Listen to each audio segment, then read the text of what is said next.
Bonjour, bonsoir, chers frères et sœurs de la communauté africaine que nous voulons bâtir. Bonjour, bonsoir aux chers éducateurs africains au Canada. Bonjour aux collègues. Bonjour, bonsoir. Mon nom c'est Basile Téné. Je suis éducateur spécialisé ou aide enseignant ou aide maître, comme on pourrait l'appeler. Ça varie suivant les provinces au Canada. Et je vis à Vancouver, dans la province de la Colombie-Britannique, à l'extrême ouest du Canada, sur les côtes du Pacifique, de l'océan Pacifique. Donc, c'est où je me situe géographiquement. Et je suis l'un des porte-parole des initiateurs de cette plateforme des enseignants africains ou des éducateurs africains vivant au Canada et travaillant dans le secteur de l'éducation, précisément. Donc, je viens dans cette petite vidéo déjà pour remercier tous ceux qui ont accepté de faire le cheminement avec nous, tous ceux qui ont accepté de nous suivre depuis quelques années, parce que ça fait déjà un peu plus de 3 ans que nous existons. Et nous remercions tout particulièrement tous ceux qui ouvrent leur carnet d'adresses pour essayer d'en parler aux autres, pour essayer d'intégrer les autres, pour intégrer les autres. Parce que c'est important qu'on se fasse connaître, parce qu'entre nous-mêmes, parfois nous ne nous faisons pas assez connaître. Donc, je vais toujours commencer en lançant l'appel. Ouvrez vos carnets d'adresses et inscrivez les autres. Ceux qui ne seront pas d'accord vont bien sûr s'en aller. On n'a pas toujours l'occasion de se justifier sur tout ce qu'on a à faire. S'ils sentent le bien fondé d'être ensemble, déjà de prêcher par la solidarité, ce serait intéressant de rester avec nous. Je viens également dans cette vidéo pour donner un peu, pour rappeler les orientations de notre plateforme ou notre vision et la mission que nous avons, que nous nous sommes donnés afin de bâtir des objectifs plus réalisables, plus réalistes dans cette association, dans ce réseau, dans cette communauté que nous voulons construire, parce que c'est important de temps en temps de le rappeler. Je l'ai déjà dit précisément, clairement et proprement. Je l'ai déjà dit, et c'est important de temps en temps qu'on vienne le rappeler. Mais chaque fois qu'on veut le dire ou qu'on n'a pas encore dit, il y a des questions qui viennent, quels sont les objectifs? Et ça, c'est la façon de réagir des francophones en général. Nous le savons, nous sommes des francophones. Chaque fois qu'on dit qu'on peut se mettre ensemble pour faire, on dit c'est pour quel objectif, il faut qu'on définisse bien les objectifs. On ne définira jamais bien les objectifs tant que nous sommes des êtres humains. C'est une question de sciences humaines. Donc, pour ceux qui sont rutulés sur les questions de sciences humaines ou de sociologie, ils savent que l'être humain est ondoyant et divers. Il change et s'adapte au fur et à mesure des circonstances. Donc, on ne peut pas définir des objectifs comme s'ils étaient déjà gravés sur du marbre. Non, on va construire ces objectifs au fur et à mesure. Et même les objectifs que j'ai déjà eu à énoncer jusqu'à présent, ce sont des objectifs globaux dans lesquels peuvent s'insérer des objectifs plus spécifique. Et c'est la raison pour laquelle nous ouvrons la porte à toutes les idées novatrices qui peuvent amener à construire notre communauté. Donc, pour le moment, tout récemment, il y a eu des voix discordantes. Et ce n'est que tout à fait normal. Et nous pensons que ces voix discordantes, qu'elles étaient par défi ou par ignorance, nous avons pris cela comme tel. Et puis nous disons à tous ceux qui ont eu à donner des voix discordantes qu'ils sont déjà bien exprimés et ils ont donné leur point de vue et nous avons compris. Ce n'est pas une mauvaise chose. Et pour faire peut-être un bref rappel là-dessus, nous disons que nous sommes ici sur cette plateforme pour parler de l'éducation de façon globale et de parler du Canada. Donc, une thématique, l'éducation, et un contexte spatial, le Canada. Donc, ceux qui vont en dehors de ce cadre, qu'ils sachent qu'ils sont hors sujet. Ben, nous avons laissé la possibilité à certains de parler d'autres choses. Également, il y a eu beaucoup de critiques qui sont venues. Je comprends le souci des uns et des autres de vouloir connaître les bien fondés ou les orientations, quels sont les aboutissants, quelles sont les intentions des initiateurs de cette plateforme. Je n'ai pas oublié cette question. Je sais bien que je voudrais venir là pour répondre à cette question. Et aujourd'hui, je me donne l'occasion de répondre à cette question. Je dis de temps en temps à certains de nos frères que moi, je suis originaire du Cameroun. C'est important de le dire. Je suis originaire du Cameroun, où nous avons 2 langues officielles, le français et l'anglais. Moi, j'étais d'abord francophone avant de devenir anglophone. Et pour ceux qui me connaissent, ils savent bien que ma famille est d'abord basée sur le côté anglophone. Et même dans mes enseignements, dans ma profession, je me suis plus orienté du côté dans la philosophie anglo-saxonne. C'est ce qui m'a donné cette force de pouvoir non seulement immigrer au Canada, mais de m'insérer plus facilement dans n'importe quelle province parce que j'ai une culture anglo-saxonne que j'essaie de comprendre, de peaufiner au fur et à mesure du temps. Ici en Colombie-Britannique, le français est une langue secondaire, une langue très minoritaire parce qu'à côté de l'anglais, la langue qui vient après l'anglais, c'est le mandarin. Les traductions sont là, ça prouve c'est le mandarin. Et après le mandarin, on a le punjabi. Et après le punjabi, on a le tegalo. Et c'est peut-être à la limite du tegalo qu'on peut trouver peut-être les traductions faites en anglais, en français. Donc le français est vraiment minoritaire et insignifiant ici. Mais moi, je m'appuie sur ma culture anglo-saxonne et leur approche de faire les choses depuis le Cameroun pour essayer de m'insérer ou de comprendre l'environnement dans lequel je suis. Parce qu'au Cameroun, déjà, je me trouvais avec des classes à l'université de Tchang qui étaient à 95% anglophones. Et cela m'a obligé donc à me mettre sur des cours, à préparer mes enseignements en anglais. Donc voilà à peu près ce qui m'a poussé ce qui m'a motivé à pouvoir lancer une organisation de cette envergure ici au Canada. Donc j'ai déjà fait ma carrière au Canada, au Cameroun avant d'arriver au Canada. Donc, pour ceux qui pensent que peut-être j'ai envie de chercher une légitimité, je viens dans ce petit espace pour leur dire que je ne suis pas à la recherche d'une légitimité quelconque. Ben, je voudrais juste contribuer à la construction ou à la visibilité de la communauté africaine et la communauté noire à travers le Canada. Ce serait ça ma contribution. Parce que si personnellement je voudrais chercher une certaine légitimité, peut-être j'avais j'avais un statut social un peu plus enviable au Cameroun que je ne l'ai au Canada, d'autant plus qu'au Canada je ne fais que des petits métiers. Ce n'est pas pour survivre, mais ça me permet de comprendre l'environnement dans lequel nous sommes. Et moi j'ai vécu au Québec avant de venir ici en Colombie-Britannique parce que moi j'étais un géographe et je connaissais bien le Canada. J'ai enseigné le Canada dans les universités au Cameroun pendant près de 10 ans. Donc mes collègues, mon aîné avant moi, avait enseigné la géographie régionale de l'Amérique du Nord. Et il étudiait les États-Unis. Dès que je suis arrivé, j'ai décidé donc de parler du Canada, de présenter l'Amérique du Nord, la géographie régionale de l'Amérique du Nord et de parler du Canada. Et à côté, j'avais un autre cours un peu plus spécifique qui était la cartographie thématique. Donc, j'apprenais aux étudiants à dessiner les cartes, comment élaborer les cartes, les différentes échelles et tout cela. Et là, je remettais encore la cartographie. Je remettais encore la cartographie du Canada. Donc, ça me permettait de définir la taille du Canada, les formes du Canada, les provinces, ainsi de suite, et les précisables villes, le réseau de communication et tout cela. Donc, et cela m'a permis de préparer mon dossier d'immigration de façon personnelle. Donc, quand j'arrive au Canada, j'ai dû au moins les connaissances théoriques de base pour mieux maîtriser le Canada. Mais maintenant, une fois que je suis au Canada, le froid m'a chassé du Québec. Bon, j'ai dit, mais il y a des espaces où des conditions climatiques sont assez agréables. Et c'est la raison pour laquelle je me suis déplacé à Vancouver, à la côte ouest, où les hivers sont moins rigoureux.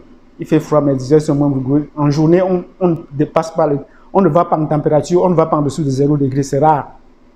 Même quand il fait froid ici en journée, on est dans les 3 à 2-3 degrés. Même quand il fait très froid en hiver. Mais c'est rare. Mais généralement, les températures en hiver sont toujours au-dessus, entre 5 et 10 degrés. Voilà à peu près ce qui m'a poussé à venir ici en Colombie-Britannique. Et on a la verdure presque toute l'année. Bon, la neige sur les montagnes, on a les montagnes. Donc voilà ce qui fait la beauté de la Colombie-Britannique. Et vous allez voir, la devise de la Colombie-Britannique, c'est « Beautiful British Columbia ». Et regardez un peu les devises de chaque province. Regardez un peu les devises de chaque province. Donc, il y a le Wild Rose Country, donc pour la province de l'Alberta, ainsi de suite. Donc, de façon personnelle, je voudrais dire, ayant un doctorat en géographie avec à côté l'histoire et la sociologie, qui sont comme les mineurs, je suis assez confortable dans la question de création des communautés et de création et de gestion des communautés. Et comme vous voyez, nous sommes en marche vers la communauté. Donc, c'est une démarche que nous voulons mettre en place. pour ceux qui ont fait des études de projet, et moi j'en ai fait ici au Canada, un certificat en gestion de projet, nous sommes dans une démarche de construction sociale. Donc, l'objectif n'est pas axé sur les résultats, mais sur une démarche. Donc, c'est bien différent de pouvoir courir, de pouvoir savoir qu'on ne peut pas tout le temps courir. Donc, on ne veut pas atteindre certains résultats. Ce n'est pas une entreprise que nous avons créée, mais c'est une construction sociale. Donc, je remercie tous ceux qui comprennent cela. Et personnellement, ici en Colombie-Britannique, j'ai également mis en place d'autres associations avant de pouvoir m'étendre au niveau national. J'ai mis en place ici en Colombie-Britannique le réseau des Africains francophones en Colombie-Britannique. Et c'est un réseau qui marche également bien. Les gens ici intègrent régulièrement. Et la plateforme maintenant, ça s'anime toute seule. Je veux dire que moi, je ne suis plus là pour intervenir sur la plateforme. Les gens mettent des informations, s'échangent et rigolent. Et c'est ça qui fait la beauté de cette plateforme. Tout récemment, vous voyez avec le diplôme que j'ai, la police m'a sollicité pour pouvoir partager leur formation et pouvoir être comme un leader communautaire. Et c'était tout à mon honneur et je me suis réjoui de cela puisque je suis reconnu à peu près comme un leader de la communauté francophone ici. Mais également à côté, j'ai mis en place la diaspora africaine pour réunir les anglophones. Donc, toutes les communautés anglophones qui sont ici en Colombie-Britannique, je les ai vraiment mis ensemble. Ça veut dire que la communauté sud-africaine, j'ai le contact du président, les Mozambicains, les Angolais, les Kenyans, bon, c'est tout à fait évident. Bon, le Nigeria, c'est la même chose. Bon, c'est plus évident avec les Nigérians. Et personne ne peut contester en tant que Camerounais le fait que je mette en place une communauté francophone et de l'autre côté une communauté anglophone, puisque le Cameroun est effectivement bilingue. Donc, c'est tous ces atouts que nous avons en tant que Camerounais que j'essaie un peu de les mettre en place ici et pour qu'ils prennent corps. Donc, du côté de chercher la légitimité, ici en Colombie-Britannique, la mise en place de ces communautés m'a permis de rencontrer des autorités politiques et administratives. Je vous ai montré avant le Covid, j'ai pu rencontrer Jacques Mixing, le président du NDP, et je me suis exprimé à vous lui en français. J'ai posté la vidéo pour ceux qui sont un peu anciens, ils ont bien vu la vidéo, on pourra reposter si vous voulez.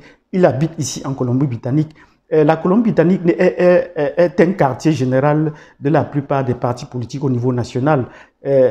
Trudeau lui-même, il a grandi ici. Et même pendant la campagne électorale, il venait ici. Et sur les affiches, c'était marqué toujours que c'était un enfant de la région, que c'est un enfant du pays, c'est un enfant de la région. Donc, la Colombie-Britannique est un atout, est un pôle important pour rencontrer les hommes politiques. Et dès que moi j'ai l'occasion de les rencontrer, je ne néglige pas cette possibilité-là de pouvoir les rencontrer. Donc en allant à la police, je rencontre le chef de la police ici, je rencontre son adjoint, je rencontre d'autres personnalités pour essayer de mieux m'intégrer, de comprendre la société. Si j'avais beaucoup de responsabilités comme éducateur plein, je ne pouvais pas avoir cette possibilité-là. Mon petit titre d'éducateur spécialisé me donne la liberté de pouvoir rencontrer les hautes personnalités ici et de comprendre la société et de pouvoir contribuer à l'épanouissement, à la visibilité de ma communauté. Donc, c'est de ça qu'il est question. Donc, ce n'est pas à travers les enseignants, l'association des enseignants africains au Canada que je cherche une certaine légitimité. Et de façon personnelle, maintenant, j'ai pu mettre en place, je m'exprime sur les réseaux sociaux. Donc, quand je demande, quand je spécifie, quand nous essayons de spécifier le thème sur lequel nous allons travailler, c'est pour éviter qu'on le divague. On pourra embrasser ces thèmes dont les frères évoquent là un peu plus tard. Mais j'ai ma chaîne YouTube où j'ai déjà un peu plus de 7000 abonnés, ce qui n'est pas déjà rien. Cette plateforme, j'exprime mes points de vue personnels. Donc, s'il y a des gens où je parle effectivement de géopolitique et je m'en vante bien, que je suis le seul sur les réseaux sociaux qui peut parler avec autorité de géopolitique ou de géostratégie. Je suis le seul. Tous ceux qui parlent de géopolitique sur les réseaux sociaux de YouTube et que vous en connaissez, déjà ils sont pour la plupart des Camerounais, mais ils n'ont pas cette formation de géographe. Donc, c'est ça, vous ne pouvez pas parler de géopolitique alors que vous négligez le côté géographique. Donc, rejoignez-moi sur ma chaîne Azania Free et vous allez trouver les débats que en fait, les formations ou les débats que j'organise là sur la plateforme. Et je fais souvent des lives en direct sur la géopolitique de certains pays. Et certaines personnes certains citoyens, peut-être des autres pays, pensent que je ne connais pas assez bien l'heure et je les invite donc au débat et je les apporte des arguments clairs et nets. Parce que pour ne prendre que le cas des bases militaires françaises en Afrique, quand je l'ai évoqué, certaines personnes m'ont dit qu'il n'y a pas de base militaire dans certains pays. Et je les ai apporté des preuves pour leur dire il y a des bases militaires officielles et il y a des bases militaires officieuses. Et je leur ai pris le cas de l'Afrique du Sud pour dire que vous ne comprenez, vous ne verrez jamais sur une carte qu'il y a une base militaire en Afrique du Sud. Mais l'Afrique du Sud, au regard des faits, contient bien des bases militaires françaises. Donc ça, c'est une parenthèse en passant pour dire, pour chercher la légitimité ou les espaces d'expression, moi j'en ai sur YouTube déjà. Et le nombre croissant des abonnés, ça me réjouit. Si je n'avais pas peut-être une certaine philosophie, une certaine idéologie à apporter, quelque chose de neuf à apporter, je ne serais pas toujours sur la plateforme YouTube.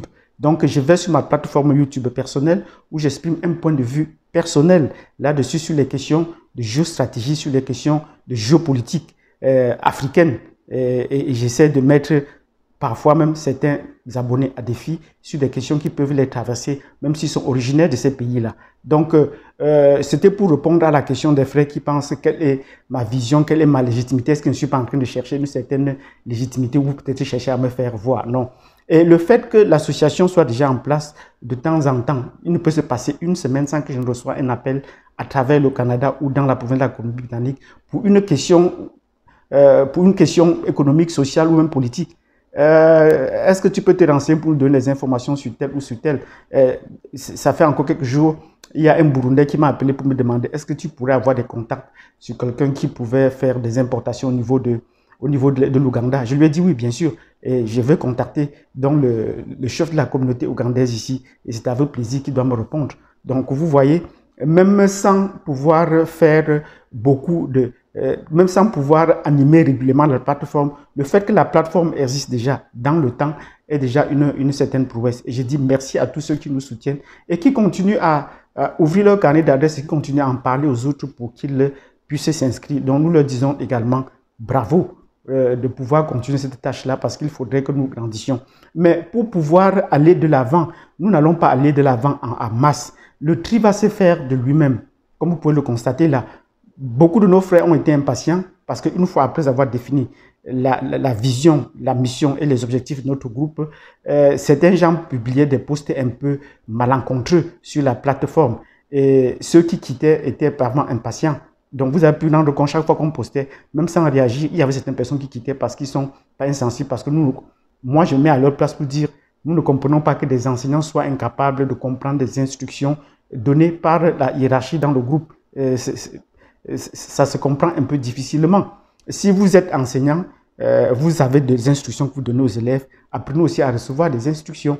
Donc voilà, nous pensons qu'ils sont déjà exprimés, on a compris, et connaissant cette démarche, je sais qu'ils n'avaient pas de suite dans les idées, puisque même si on veut débattre des questions africaines, ils ne sont pas assez rutilés. Je suis arrivé au Canada avec plus de 45 ans, donc j'ai vécu au Cameroun, en Afrique pendant 45 ans avant d'arriver ici. Or, il y a certains qui sont mes aînés, mes égaux ou mes aînés ici, mais qui n'ont pas cette longévité, qui n'ont pas vécu longtemps, qui n'ont pas l'expérience même de l'Afrique. Je veux dire qu'ils n'ont pas fait, par exemple, une tontine en Afrique, au village en Afrique. Donc, ils arrivent ici et ils ont encore peut-être ce désir de pouvoir découvrir l'Afrique. C'est l'occasion peut-être de se calmer, qu'on mette d'abord des jalons et au fur et à mesure, on va en arriver là pour débattre sur les questions d'actualité africaine. Et il y a des chaînes que je sollicite pour y intervenir et qui me sollicitent aussi pour pouvoir intervenir sur les questions de l'actualité africaine parce qu'ils se posent des questions justes. Pourquoi est-ce qu'on néglige toujours l'Afrique? On pourra, des chaînes canadiennes bien sûr, on pourra toujours en parler, mais un peu plus tard. Donc c'était une parenthèse, c'était pour répondre à la question de ceux qui voudraient connaître mes intentions, mes objectifs. Je leur donne donc mon parcours sur le plan social, et sur le plan académique pour qu'ils essaient de comprendre que je ne suis pas à la quête d'une certaine légitimité. Donc, je suis en train de construire de façon personnelle, sans passer par l'association comme couverture, mon cheminement social et professionnel. Donc, voilà ce que je suis en train de dire. J'ai le carnet d'adresses de certaines personnalités que je rencontre personnellement, pas sous le couvert de l'association. Mais du côté de l'association, j'aimerais qu'on essaie de mutualiser nos idées dans ce que nous avons dit. Parce qu'au Canada, nous traversons une situation que je peux dire périlleuse. Parce qu'il y a un péril qui pèse sur nous. et dont nous avons tendance souvent à négliger ou à relativiser. Quand nous arrivons au Canada, nous sommes tous nés à l'extérieur, nous arrivons au Canada, cherchons à comprendre l'espace canadien. Et pour bien comprendre l'espace canadien, il faut le replacer dans le contexte de l'Amérique du Nord. Parce que nous n'avons qu'un seul voisin, et c'est les États-Unis. Et c'est eux qui influencent et qui décident de la politique économique, sociale, culturelle et tout des États-Unis. Donc nous copions presque tout des États-Unis. Et une décision venant des États-Unis peut largement impacter sur les communautés ici. Comment est-ce qu'on traite les Noirs aux États-Unis pour comprendre comment est-ce que les Noirs sont traités ici au Canada? C'est important. Donc quand vous venez ici avec les enfants, c'est pour les familles que vous venez. Vous êtes bien pour les pères d'enfants, vous êtes des parents. Sachez que les petits garçons que vous avez, 70% de ces petits garçons vont finir en prison. Et vous ne serez plus là pour intervenir. Parce que quand ils vont vous se libérer de chez vous, soit à 18 ans, soit à 19 ans, suivant les provinces, et ça sont des choses que certaines d'entre personnes ici ne connaissent pas. L'âge de la majorité au Canada varie suivant les provinces. Tantôt c'est 18 ans, tantôt c'est 19 ans, mais il faut savoir ça. Et même pour certaines conditions, ici en Amérique du Nord, ça va jusqu'à 21 ans. Mais il faut donc le savoir. Donc, si vous ne prenez pas cela en conscience, est-ce que les enfants que j'élève ici, est-ce qu'ils peuvent vraiment s'épanouir? Sachez comment faire pour que nos enfants garçons ne finissent pas généralement en prison. La population carcérale ici est constituée essentiellement de Noirs, plus de 75% des Noirs. Ça, c'est très grave. Mais il faudrait que nous, les éducateurs, nous prenions conscience de cela en tant que parents pour pouvoir corriger le tir quand il est encore temps. Et une plateforme pareille, ce serait ça, notre souhait de pouvoir discuter des questions de l'orientation à donner à nos enfants. Mais il faudrait que nous-mêmes, nous comprenions d'abord le contexte. Il y a régulièrement, chaque année, l'Ontario, je ne sais pas, souvent une certaine périodicité, lors des anciens de l'Ontario frappent toujours le pavé dans la mare. Et la plus récente situation a été celle où ils accusaient les enseignants immigrants d'être à l'origine de la faiblesse des enseignants. Ça a créé un tollé. Mais qu'est-ce que les immigrants africains ont, qu'est-ce que les enseignants immigrants ont fait? Il fallait attendre plusieurs années pour que, en passant quelque part sur la plateforme, on trouve que deux enseignants se réunissent pour essayer de contredire cela. Ce n'est pas l'occasion. Il ne faudrait pas que nous soyons tous dans la réaction. Il faudrait qu'on se prépare et qu'on montre en quoi, et qu'eux-mêmes ils découvrent en quoi le niveau académique des enseignants immigrants, et particulièrement africains, est nettement supérieur à ceux des autres qui sont ici au Canada. Tout le monde le sait, mais est-ce qu'on peut essayer de trouver moyen de le prouver? Bon, il y a certaines chaînes qui font de la géopolitique et qui montrent effectivement qu'au Canada, le niveau des immigrants est toujours largement supérieur à ceux des Canadiens résidant déjà sur place. Mais est-ce que c'est le même cas pour les enseignants? C'est à nous, les enseignants, de le prouver. Que sur une plateforme comme celle-ci, si nous sommes par exemple pour le moment 190 ou 200, qu'on essaie de faire le répertoire, le niveau académique de chacun et qu'on essaie de le publier, ça peut être l'objet d'une recherche. Et ça peut être une bonne réponse pour ceux qui essaient de vouloir toujours réduire les immigrants à leur plus basse expression. Donc, ils vont encore revenir dans une précipité de 3 ou de 4 ans, ils vont frapper le pavé dans la mare, ainsi de suite. Cela s'est vu. La bataille s'est faite également aussi en Alberta. Donc, les enseignants, où on trouve des cohortes d'enseignants immigrants qui échouent pendant toute une session scolaire, qui échouent, qui ratent tous à leur stage. Mais qu'est-ce que nous, les enseignants, nous faisons pour préparer cela, pour éviter les traumatismes ou les chocs? Bon, chacun avale la pilule et reste de son côté. Donc, je viens dans cette vidéo, chers frères et sœurs, pour essayer de vous remotiver, de vous galvaniser, pour dire, restons d'abord focus sur le premier sujet qui a été débattu, qui a été déjà élaboré, et plus tard, on pourra l'élargir et débattre d'autres sujets. Mais pour le moment, la situation du Canada fait que nous ne pouvons pas nous aller plus loin. Le Canada, c'est la taille de l'Europe. Le Canada, c'est la taille de l'Europe. Près de 10 000, c'est le deuxième pays le plus vaste du monde. Donc, en termes d'étendue spatiale, il est assez vaste. Donc, peut-être en m'appuyant sur mes connaissances de géographe, je peux vous l'avouer. Donc, le Canada, ce n'est pas un petit espace. Il est très, très vaste. Bon, il constitue le 1/3 de l'Afrique après tout. Mais je vous dis, le Canada est très, très vaste. Et puis, il y a une diversité humaine que vous ne pouvez pas imaginer. Je suis parfois fier d'être ici en Colombie-Britannique parce que sur le plan humain, je rencontre toutes les nationalités ici. Je rencontre toutes les nationalités ici. Et heureusement, j'essaie de discuter avec eux parce que je connais quand quelqu'un me dit qu'il vient du Honduras et que je donne la capitale du Honduras, il ouvre la bouche. Mais comment tu parviens à prononcer ce nom-là? aussi Tegucigalpa, par contre, parvient à le prononcer aussi aisément. Même des latino-américains ne parviennent pas à le retenir. Je dis, bon, parce que je suis géographe. Bon. Et là, maintenant, on peut commencer la conversation quand ils sentent que vous connaissez bien leur pays. J'ai rencontré des Noirs ici qui étaient comme moi, mais ils me disent qu'ils sont des Fidji, vraiment des Noirs avec les cheveux crépus. J'ai rencontré aussi d'autres Noirs qui venaient d'autres pays de l'Océanie ou de l'Amérique, ou je ne sais pas, ou aux confins de l'Asie. Donc, chers frères et sœurs, je viens dans cette vidéo déjà pour souhaiter une très bonne année, une très bonne fin d'année scolaire à beaucoup d'entre fin de premier trimestre à beaucoup d'entre nous qui avons pris des congés. C'est la raison pour laquelle j'élabore cette vidéo. Et je pense que ces jours-ci, nous allons revenir sur des thèmes, nous allons nous recentrer sur les thèmes qui nous préoccupent. S'il vous plaît, première des choses, ouvrez votre carnet d'adresse, inscrivez vos frères. Ceux qui ne sont pas contents vont partir. Ne passez pas le temps à vous justifier de ceci et cela. Ouvrez votre carnet, mettez-les. S'ils ne sont pas d'accord, ils vont partir. C'est comme ça qu'on a pu construire cette plateforme. Deuxième des choses, j'aimerais que vous publiez des informations qui concernent votre province. Commencez par publier déjà sur la plateforme au niveau de votre province avant de publier au niveau du Canada. Chacun a envie de s'exprimer dans tout le Canada, mais toutes les informations publiées à niveau national n'ont pas la même pertinence. Et on pourrait peut-être donc par la suite mutualiser toutes les informations qui viennent des différentes provinces pour pouvoir voir comment tirer parti de toutes ces informations-là et surtout de notre situation sociale et professionnelle par la suite. Parce que sur le plan professionnel, nous n'avons pas beaucoup de choses à enchaîner. Il y a déjà des syndicats qui font bien, parfaitement leur travail. Mais nous avons plus un problème au niveau social. Et je l'ai dit dans plusieurs de mes interviews.